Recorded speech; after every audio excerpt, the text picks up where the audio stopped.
تو پھر بہرحال جب ہو گیا تو ان کی تو بڑی واہ واہ ہو گئی، یار یہ تو بڑے کرامتی بزرگ ہیں، یہ تو 300 سال سے کہاں سو رہے تھے، غار میں سو رہے تھے. سب نے ان کو بلایا، بھائی ان کا تو بڑا اکرام ہوا.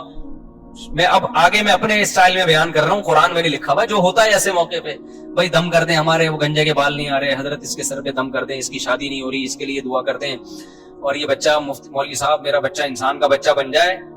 ہم نے جب پیدا کیا تھا اس وقت انسان تھا، لیکن اب جو رپورٹ ہے اس کے مطابق یہ جو شکایتیں آ رہی ہوتی ہیں، کوئی پھونک لگا دیں، کوئی تبلیغ میں نکال دیں، کوئی نصیحت کر دیں، جو بھی ان کا اتنی عزت ہو گئی، اتنی عزت ہو گئی. پھر انہوں نے وہ سب آ گئے اور ان کی بڑی جو اللہ نے نا ان کی دعا ایسے قبول کی کہ بجائے ہجرت کرنے کے انہی کے وطن کو ان کے لیے سوٹیبل بنا دیا. اور بالآخر ایک وقت کے بعد ان کی طبعی موت ہوئی. تو اب لوگوں میں جھگڑا ہو گیا، بھائی ان کی موت واقع ہو گئی ہے تو یہ چونکہ ایک بڑا تاریخی واقعہ ہوا ہے، تاریخی واقعہ ہوا ہے نا، اس واقعے کو محفوظ رکھا. ہسٹری تو ہر ایک چاہتا ہے نا محفوظ ہو، اور وہ ہسٹری جس میں کوئی سبق ہو.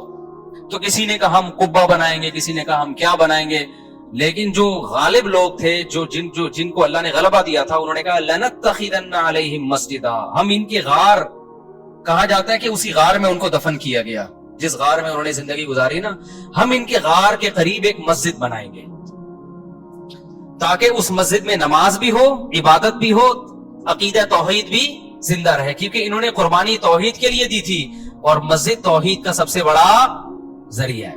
مسجد بتاتی ہے کہ صرف اللہ کو پکارا جائے گا، تو انہوں نے پھر وہاں مسجد بنا دی.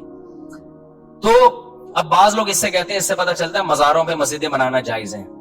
نا نا نا، اس وقت ان کی قبر کے قریب مسجد بنائی گئی تھی توحید کو زندہ کرنے کے لیے.